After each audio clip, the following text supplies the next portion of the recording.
Hello students, how are you all? Hope so all of you are fine and happy. Welcome to my YouTube channel, Biology in Seconds. Today we will discuss the hypothalamus and anterior pituitary gland hormones. Let's start. Students, now going to discuss the various endocrine glands. So first of all start करते हैं hypothalamus से. यहाँ से top से bottom की तरफ जाएंगे, ठीक है, टॉप से बॉटम की तरफ. तो पहले हाइपोथैलेमस, ब्रेन से स्टार्ट करते हैं. ब्रेन में हमारे लिए जो इंपॉर्टेंट है that is the hypothalamus as per our the curriculum. So hypothalamus, thalamus के बिल्कुल नीचे रीजन हमने डिस्कस किया प्रीवियस लेक्चर्स में, होपफुली यू नो. तो हाइपोथैलेमस और पिट्यूटरी इनका बहुत गहरा ताल्लुक है भाई, बहुत पुराना ताल्लुक है और बहुत गहरा ताल्लुक है. सो हाइपोथैलेमस के अंदर जो कि हमें पता है ये मेजर कोऑर्डिनेटिंग सेंटर है, हमने पहले भी डिस्कस किया ब्रेन के कुछ फंक्शंस के अतबार से. ये अपने हार्मोन की प्रोडक्शन की वजह से और इसी तरह से जो इसके न्यूरॉन्स हैं उसकी वजह से ये केमिकल कोऑर्डिनेशन और नर्वस कोऑर्डिनेशन के दरमियान ये मेजर कोऑर्डिनेटर है.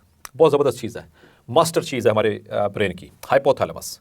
तो हाइपोथैलेमस और पिट्यूटरी का ये इनका आपस का बहुत गहरा ताल्लुक, ठीक है, और ये एक दूसरे का लंगोटिया कह सकते हैं, इनका एक दूसरे का बगैर गुजारा नहीं है. तो हाइपोथैलेमस के अंदर होते हैं न्यूरो सेक्रेटरी सेल्स, याद रखिएगा, न्यूरो सेक्रेटरी सेल्स. एक तो जस्ट न्यूरॉन्स हैं जो हाइपोथैलेमस बना रहे हैं, एक है न्यूरो सेक्रेटरी सेल्स, वो सेक्रीशंस प्रोड्यूस करते हैं. तो वो जो सेक्रीशंस प्रोड्यूस करते हैं they are the hormones. Clear? So they synthesize, याद रखिएगा, बहुत अहम चीज, दो हार्मोन्स सिंथेसाइज होते हैं यहां पर, दो प्राइमरी हार्मोन्स सिंथेसाइज होते हैं हाइपोथैलेमस में. एक है anti diuretic hormone that is also called as the vasopressin या एडीएच जिसको कहते हैं, और दूसरा है oxytocin.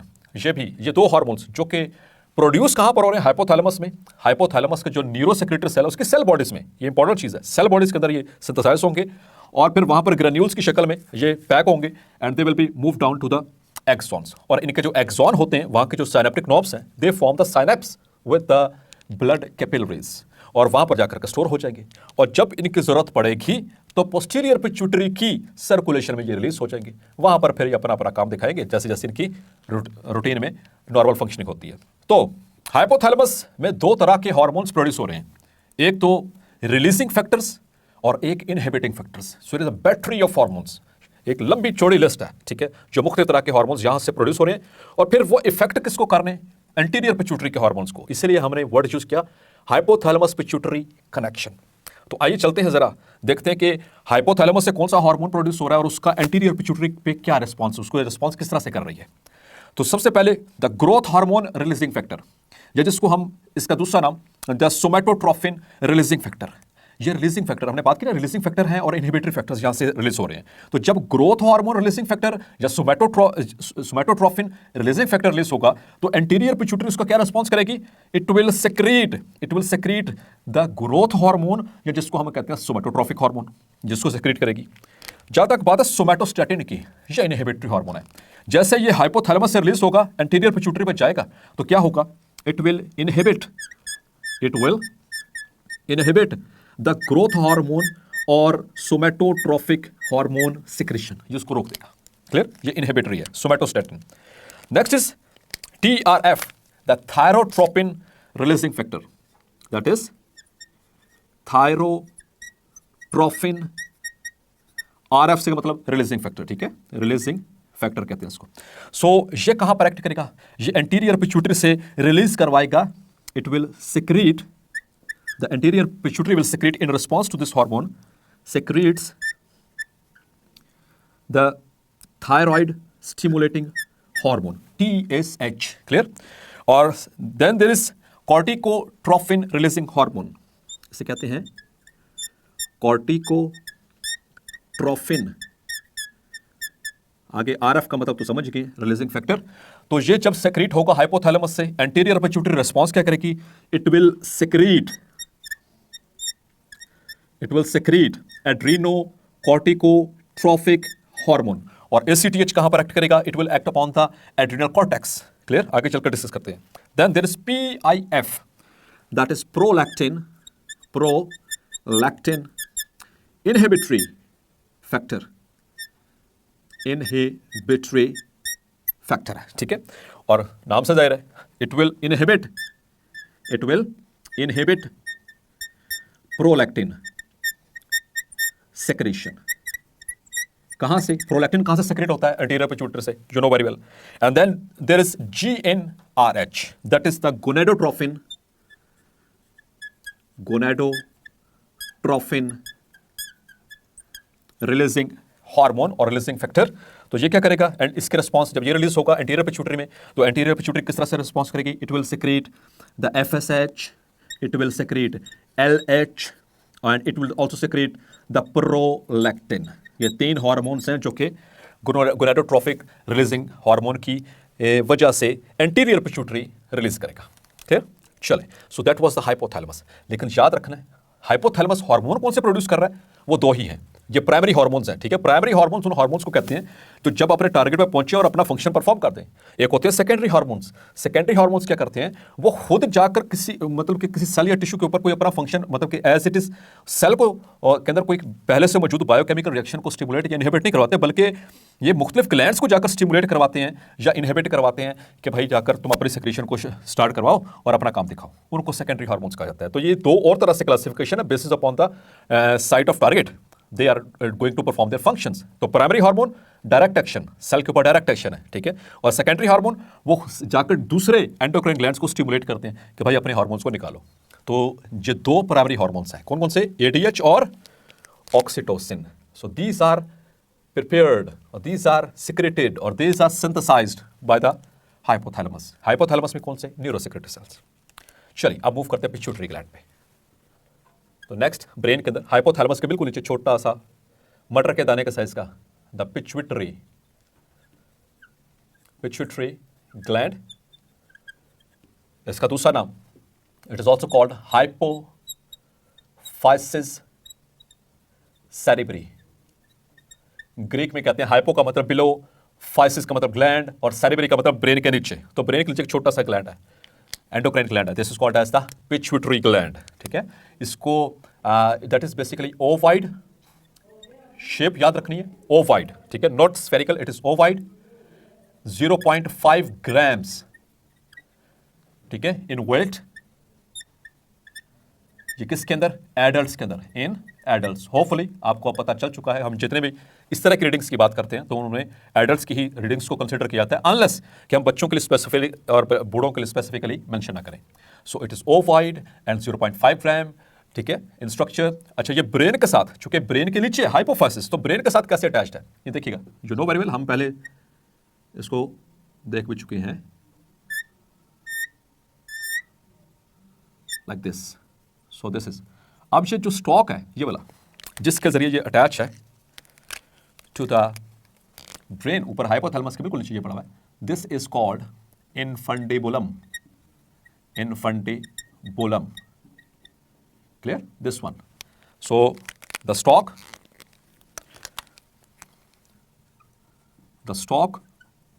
by which pituitary is attached to brain, that is called infundibulum। और अब इसके lobes ये देखें, 3 lobes हैं, this is the anterior lobe, this is the median lobe,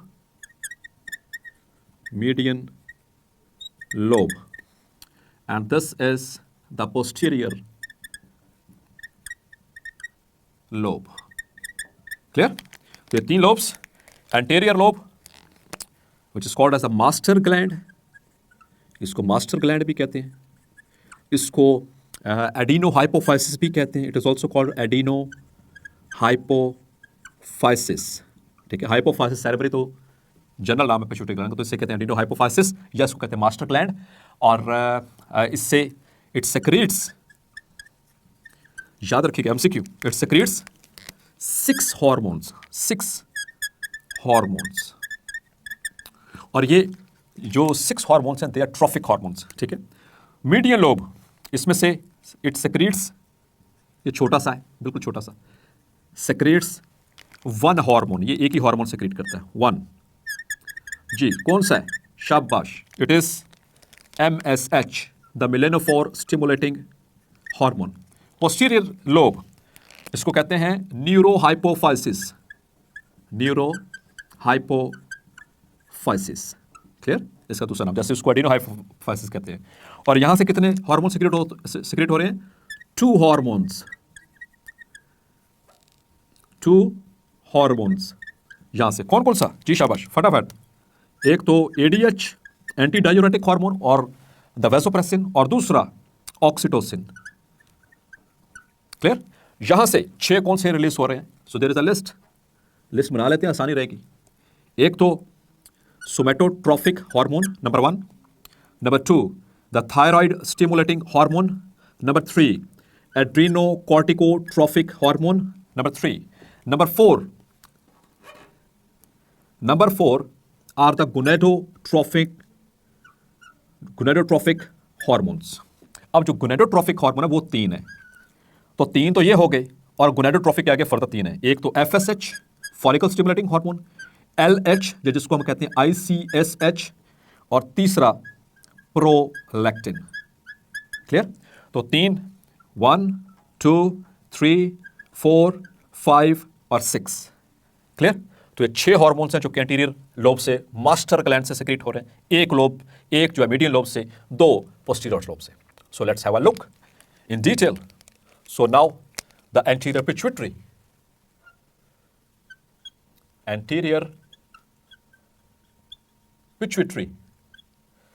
so anterior pituitary, the master gland, जहां पर दोबारा लिखने की जरूरत तो नहीं है ना, मास्टर ग्लैंड, एडिनोहाइपोफाइसिस सेक्रेट्स 6 हार्मोन। तो पहले डायरेक्टली इसके हार्मोन से स्टार्ट करते हैं। सो तो पहला हार्मोन जो है that is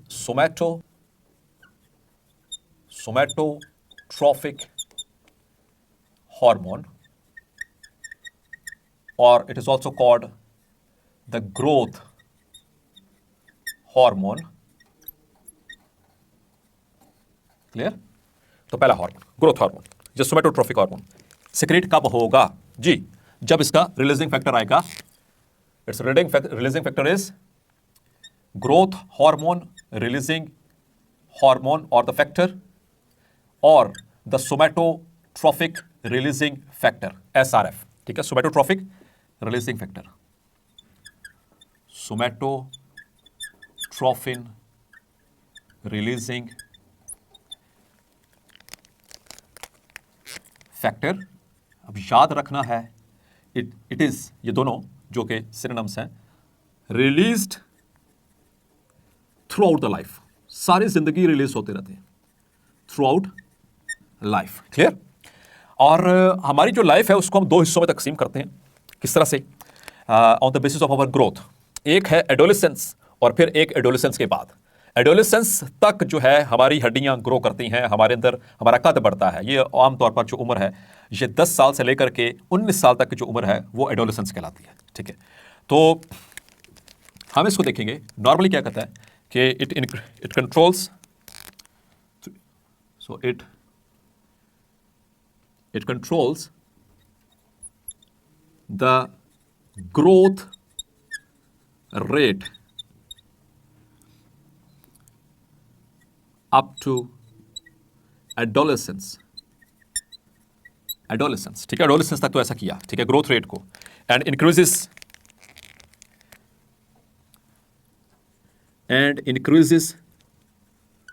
height as well, कद भी बढ़ता है इससे। बट आफ्टर ये तो बात हो रही है ड्यूरिंग एडोलेसेंस, ठीक है, up to adolescence. After growing age, जैसे हमारी ग्रोइंग एज खत्म हुई, अब बेरली, क्योंकि हमने बात की सारी जिंदगी रिलीज होता है, it is responsible for protein synthesis. इसका काम क्या? Protein synthesis. ठीक है, तो अब हम यहां से नहीं बल्कि ऐसे को बढ़ना शुरू हो जाएंगे। ठीक है, प्रोटीन जैसे हम बल्कि होना शुरू हो जाएंगे। तो ये तो थी इसकी नॉर्मल फंक्शनिंग। अब आ जाए जरा एबनॉर्मैलिटी पे। तो एबनॉर्मैलिटीज में,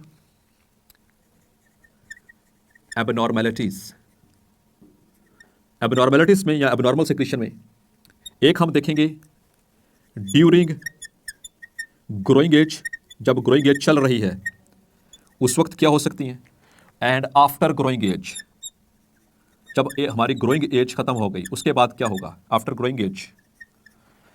तो during growing age, if it is under secreted, it's under secretion, it leads to dwarfism. बोने, छोटे छोटे कद, 3.5 फुट के 3 फुट के लोग, वो इस ऐसा होता है कि ग्रोइंग एज में नॉर्मल से कम लेवल पे सेक्रेट हुआ तो it leads to dwarfism. During growing age over secretion अगर हो जाए, over secretion, so it leads to gigantism. Gigantism, ये लंबे लंबे कद, ठीक है, 6.5 7 8 फुट के कद, ठीक है। तो अगर ग्रोइंग एज जब हड्डियों के अंदर ग्रोथ की एबिलिटी थी, ये जरूरत से ज्यादा सेक्रेट हुआ, ओवर सेक्रेट हुआ, तो फिर लंबे लंबे, आलम चन्ना का नाम सुना होगा आपने, सोमो रेसलर का नाम सुना होगा आपने, वो केन जो WWF में खेले, ठीक है, फाइटर है उसके, या बिग शो, ठीक है, वो आपने देखा होगा। So these are the examples of over secretion means gigantism. Clear? After growing age, अगर if it is secreted in excess, after growing age if secreted in excess, जरूरत से ज्यादा सेक्रेट हो, नॉर्मल तो सेक्रेट हो रहा है तो उससे क्या हो रही है, protein synthesis. After growing age अगर एक्सेस में सेक्रेट हुआ, leads to acromegaly. Acromegaly, acromegaly का मतलब अब कद नहीं बढ़ेगा, मेरी ग्रोइंग एज खत्म हो चुकी है, अब मेरा कद नहीं बढ़ेगा, लेकिन अब अगर मेरी एज के अंदर इसकी एक्सेस हो जाए तो फिर क्या होगा, it leads to thickness of, it thickens bones of hand, feet, skull, skull में खास तौर पे जो nose and the mandible, तो क्या होगा, इनकी थिकनेस बढ़ जाएगी, ये बड़े बड़े साइज के, सिर्फ ये स्कल, इसके चेहरे की हड्डियां बड़ी हो जाएंगी, हाथ बड़े बड़े हो जाएंगे, मेरे फुट बड़े बड़े हो जाएंगे, मेरा लोअर जॉ बड़ा हो जाएगा, लेकिन मेरा कद नहीं बढ़ेगा। इस कंडीशन को कहते हैं एक्रोमेगैली। ये मैं एक छोटी सी डायग्राम से समझाया करता हूं। लेट्स सपोज के ये एक नॉर्मल कद है, एक इंसान है नॉर्मल कद का, इसको मैं एन से रिप्रेजेंट कर रहा हूं।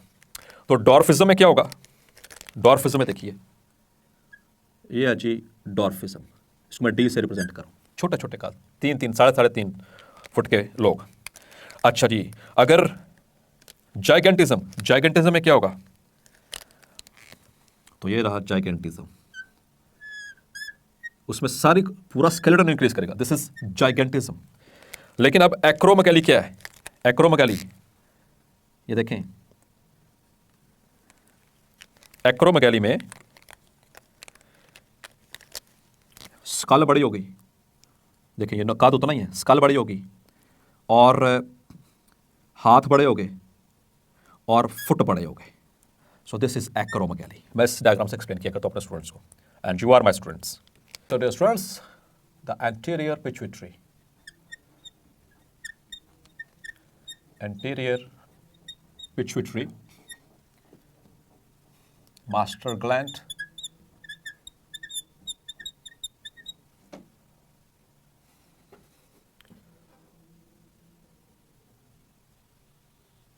तो पहली चीज we have discussed the somatotrophic hormone, growth hormone, ठीक है, इसकी हम डिस्कशन कर ली। अच्छा, याद रखना कि ग्रोथ हार्मोन को इनहिबिट कौन करेगा, बता तो चुका हूं वैसे, चलें यहाँ पे लिख भी लेते हैं। It is inhibited by somatostatin. कहां से रिलीज होगा, फ्रॉम हाइपोथैलेमस, ठीक है, हम पढ़ चुके हैं। अब आ जाए दूसरे हार्मोन पे, एंटीरियर पिट्यूटरी का दूसरा hormone, that is thyroid stimulating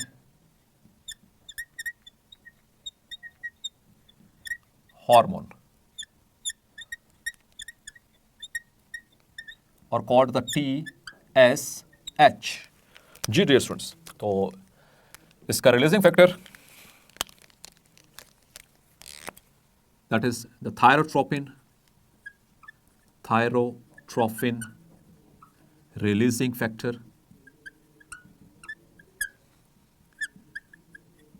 or called as TRF, from hypothalamus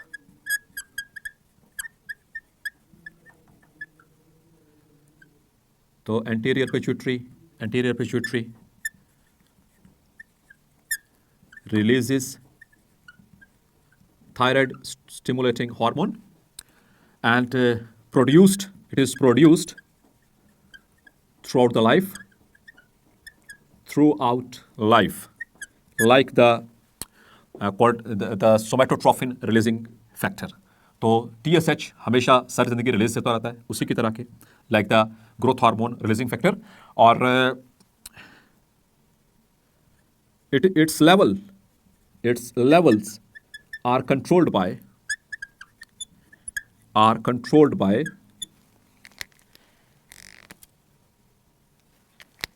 thyroxine level in blood के अंदर जो थायरॉक्सिन का लेवल होगा वो कंट्रोल करेगा TSH के लेवल को. मतलब इफ थायरॉक्सिन इज लो, अगर ये कम होगा, it will produce more thyroid stimulating hormone, और वो जाकर थायराइड को स्टिमुलेट करेगा कि थायरॉक्सिन को प्रोड्यूस करो. क्लियर. और इसी तरह से जब थायरॉक्सिन का लेवल ज्यादा होगा तो TSH की सेक्रेशन कम हो जाएगी. Clear. And vice versa. So इस तरह से दूसरे नंबर पर, चूंकि ये तो प्रोड्यूस तो सारी जिंदगी हो रहा है, थ्रू आउट द लाइफ, याद रखना है, produce through out the life, लेकिन इट्स लेवल्स, इसकी थोड़ी जगह ले रहा हूं, ठीक है, क्योंकि ये हम डिस्कस कर लिया. अब इसको थोड़ा सा यहां पर मैं लेके आ रहा हूं, मैं एरो लगा दूं.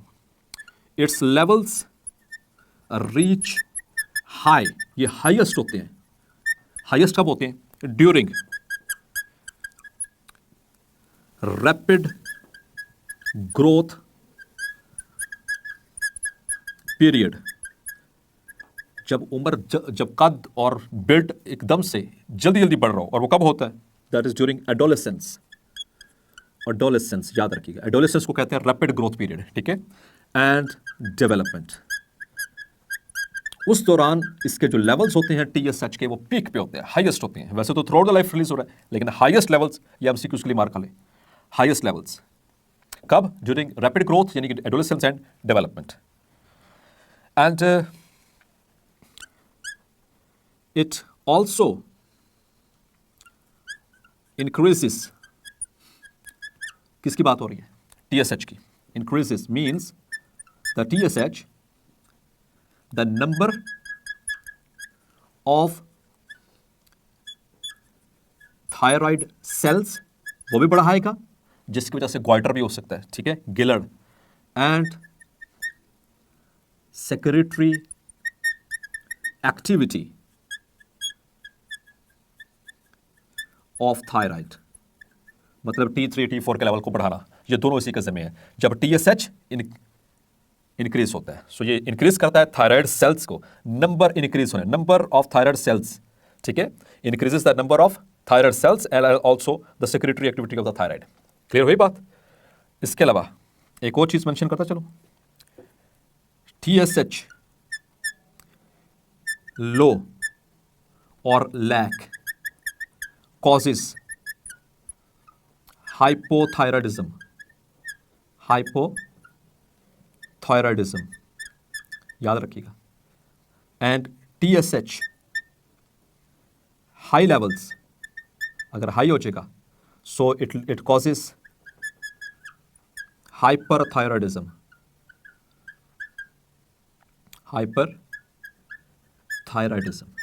क्लियर? तो क्लियर हुआ आपको TSH? ये सारी चीजें MCQs के लिए मार्क करनी है. इसका रिलीजिंग फैक्टर थायराइडोट्रोफिन रिलीजिंग फैक्टर कहाँ से आ रहा है? हाइपोथैलेमस से. रिलीज क्या करवाता है? TSH from the anterior pituitary.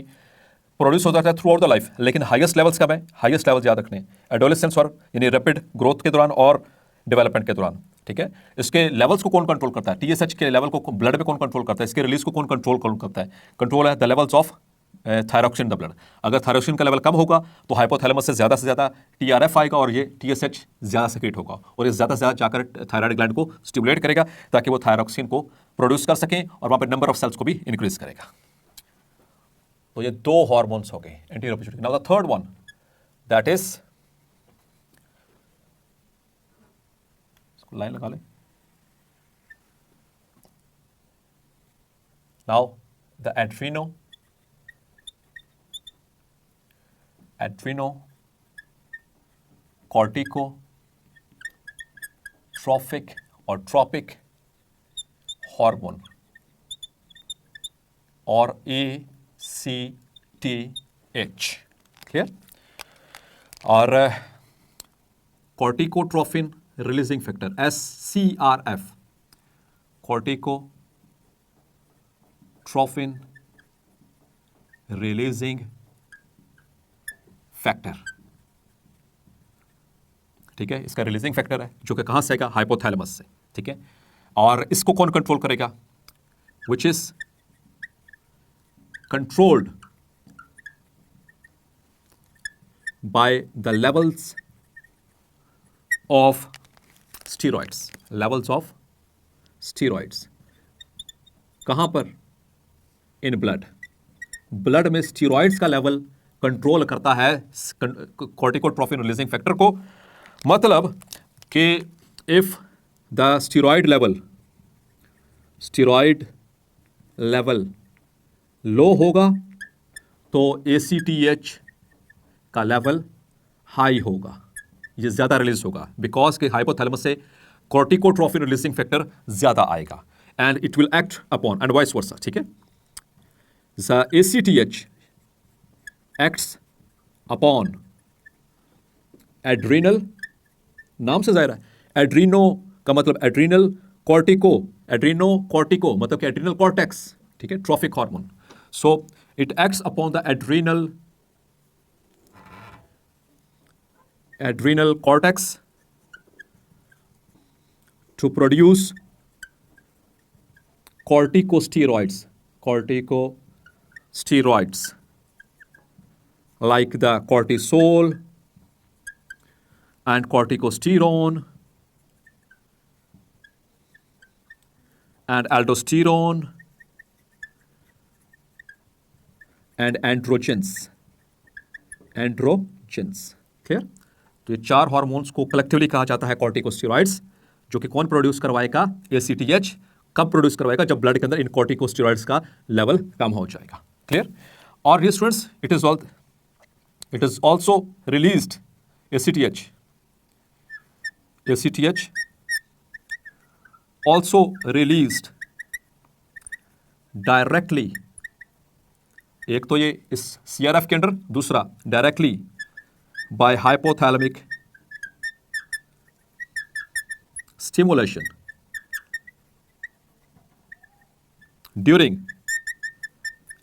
During stress. जब भी कभी स्ट्रेस होगी तो तब भी रिलीज होगा ACTH। स्ट्रेस का मतलब यहां पर क्या है, stress means that is pain, दर्द के दौरान, ड्यूरिंग फ्राइट, किसी खौफ के दौरान, ड्यूरिंग इन्फेक्शंस, जब भी बॉडी में कोई इन्फेक्शन हो, ड्यूरिंग हीट और कोल्ड, ठीक है। जब भी इस तरह की कोई स्ट्रेस कंडीशन होगी बॉडी में तो ACTH will be released in order to cope the emergency situation, clear. So इस दौरान इनके लेवल्स काफ़ी हाई रहते हैं। इनकी ACTH की कमी या ज्यादती, इसकी डेफिशिएंसी या फिर इसकी एक्सेस, ये इफेक्ट करेगी एड्रिनल कॉर्टेक्स की सेक्रेशंस को। चलें अब आते हैं the next one are the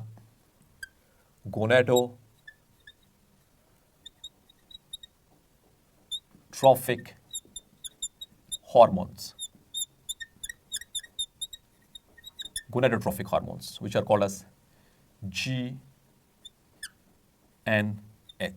ठीक है। तो रिलीजिंग फैक्टर क्या इनका, that is GnRH, that is gonadotrophin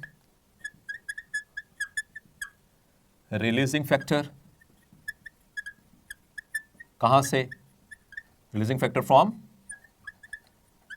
hypothalamus, ठीक है। और ये प्रोड्यूस करवाएगा 3 हार्मोन्स, गोनाडोट्रोफिन आके 3 हार्मोन्स हैं।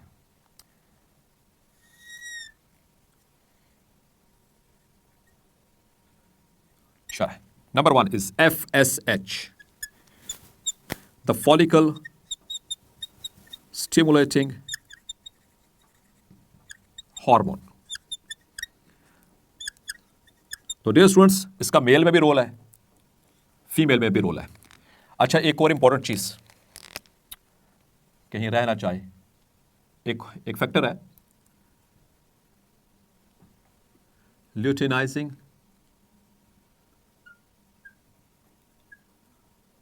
हार्मोन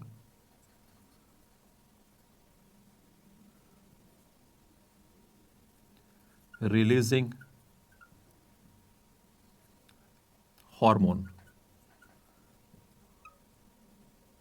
और फैक्टर, इसे कहते हैं LHRH। ये जो सा फैक्टर है it is common for FSH plus LH। ये दोनों एक ही रिलीजिंग फैक्टर को शेयर करते हैं, और रिलीजिंग फैक्टर का क्या नाम है? Luteinizing hormone, releasing hormone. तो FSH इस हार्मोन के अंडर सिक्रीट होगा। इसके दो रोल, पहले फीमेल्स में देख लेते हैं। ये मेडिकल साइन याद है आपको, फीमेल्स के लिए होता है, ठीक है। सो फीमेल्स में it will stimulate ovaries to produce follicles, ठीक है। ओवरीज की क्या?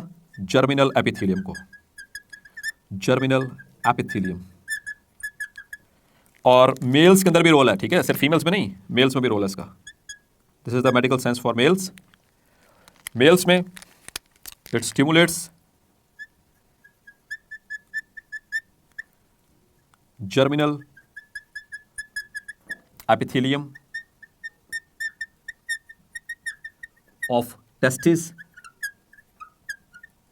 to stimulate spermatogenesis,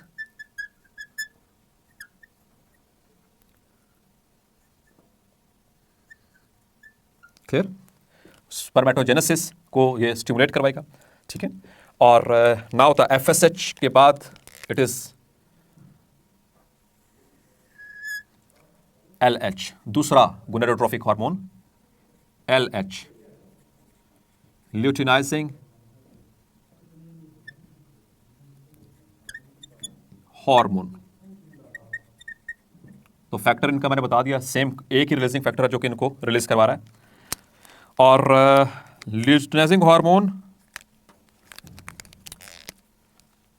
फीमेल्स में FSH प्लस LH, ये क्या करवाएगा?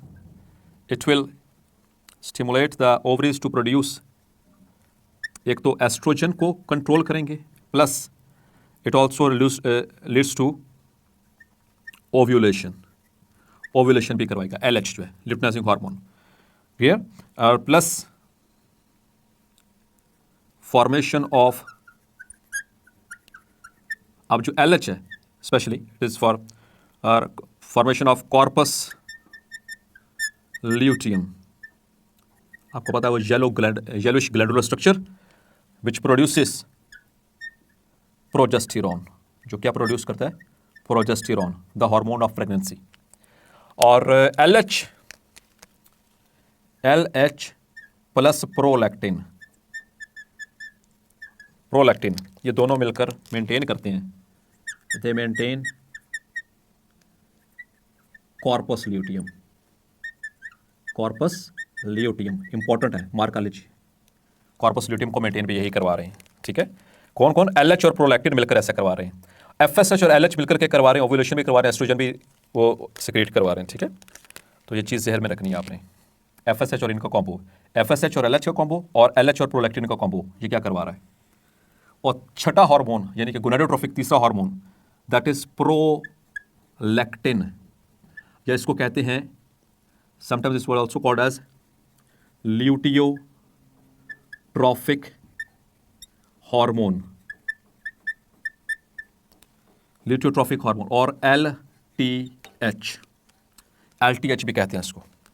अच्छा डियर स्टूडेंट्स, LH जो है ना वो मेल्स में भी होता है। इसका रोल मैं थोड़ा सा यहाँ पर स्किप कर लूँ आपके लिए, इस साइड पे थोड़ा सा लेके आता हूँ। इसको मैं बाउंड करता हूँ ताकि ये एक ही टेबल बन जाए हमारा। तो मेल्स के अंदर जो LH है वो कहलाता है ICSH, दैट इज इंटरस्टिशियल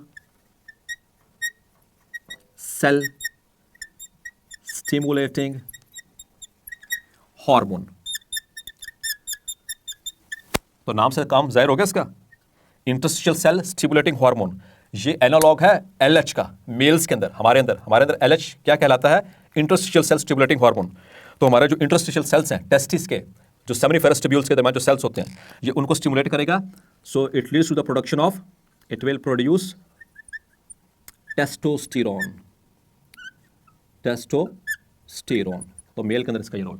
चलें अब आ जाए प्रोलैक्टिन के ऊपर, जिसको समटाइम्स ये भी कहा जाता था ल्यूटियोट्रोफिक हार्मोन या एलटीएच। इसको एलएच के साथ मिक्स नहीं करना, सिर्फ एक टी का फर्क आ रहा है एब्रिवेशन में। So luteotrophic hormone, that is the previous name of the prolactin. Prolactin का क्या काम है? It acts on memory glands, females के जो मेमोरी ग्लैंड्स हैं वहां पर एक्ट करेगा, टू प्रोड्यूस मिल्क प्रोडक्शन के लिए। बच्चा जैसे जैसे दूध पीता जाता है प्रोलैक्टिन मजीद रिलीज होता रहता है। और याद रखिएगा प्रोलैक्टिन जो है ये इनहिबिट कर देता है इसको एफएसएच को, ठीक है। तो जब तक प्रोलैक्टिन रहेगा इसके लेवल्स हाई रहेंगे, एफएसएच कम सिक्रीट होगा, मतलब कि एस्ट्रोजन कम सिक्रीट होगा, मतलब कि एलएच नहीं रिलीज होगा। एलएच रिलीज नहीं होगा तो ओवुलेशन नहीं होगी, मतलब कि फिर एग प्रोड्यूस नहीं होगा, मतलब कि प्रेगनेंसी नहीं हो सकती है। तो ये नेचुरल वे है वो फैमिली प्लानिंग का। तो जब तक बच्चे, इसलिए कुरान पाक में जो हुक्म दिया गया, अल्लाह कभी बेशी माफ़ फरमाए, कि 2 साल तक अपनी औलादों को जो है वो दूध पिलाना चाहिए, माएँ अपने बच्चों को दूध पिलाएं। तो 2 साल तक जब मुसलसल वो बच्चों की, क्योंकि खुराक यही है वो, तो मुसलसल अगर कॉन्टीन्यूसली उनको दूध अपना वो ब्रेस्ट मिल्क पिलाती हैं जो फीमेल्स अपने पैदा होने वाले बच्चों को, तो उससे क्या होता है कि प्रोलैक्टिन का लेवल हाई रहता है। प्रोलैक्टिन का हाई लेवल रहने की वजह से ओवुलेशन नहीं होती, मतलब कि एग सेल रिलीज नहीं होता। तो फिर दोबारा से प्रेगनेंसी के 2 साल तक चांस कम हो जाते हैं अगर मदर टोटली बच्चे को किसके ऊपर पाल रही हो? ब्रेस्ट मिल्क पे। अगर वो बीच में दूसरी खुराक शुरू कर दे, ठोस ग़िज़ाएं शुरू कर दे, तो फिर ये इसका इफेक्ट कम हो जाता है, याद रखिएगा। लेकिन ऐसी माएँ जो मुकम्मल तौर पर सिर्फ बच्चों को अपना दूध पिला रही हैं 2 साल तक, तो ऐसी कंडीशन में जो है वो ओवुलेशन के चांसेस नहीं होते। क्लियर? सो प्रोलैक्टिन ये मिल्क प्रोडक्शन में हेल्प कर रहा है। लेकिन इसका जो रोल मैंने आपको बता दिया है कि एलएच के साथ मिलकर के ये क्या कर रहा है? प्रोलैक्टिन ये मेंटेन करवाता है कॉर्पस ल्यूटियम को, और कॉर्पस ल्यूटियम फिर क्या करवाता है? ये वाला आपने इसका रोल याद रखना है। इसका कॉम्बो किसके साथ हो रहा है? एलएच प्लस प्रोलैक्टिन, ठीक है। सो इसे it maintains the corpus luteum. So that's it. FSH और एलएच ये क्या कर रहे हैं? ये एस्ट्रोजन की, मतलब कि उसकी फॉर्मेशन के हवाले से इंपॉर्टेंट है, ओवुलेशन के हवाले से इंपॉर्टेंट है। और जब उसमें से एलएच के लेवल हाई होते हैं तो 13वें या 14वें दिन ये जब इसके लेवल पहुंच जाता है एलएच का हाई, तो उस दौरान फिर क्या होता है कि वो जो मैच्योर फॉलिकल, जो ग्राफियन फॉलिकल था, उसमें उसको रप्चर करवाया जाता है, और रप्चर करवाने के बाद वहाँ से वो सेकेंडरी ओसाइट यानी कि एग सेल निकल जाता है, और रिमेनिंग को corpus luteum yellowish glandular structure में कन्वर्ट करवा दिया जाता है।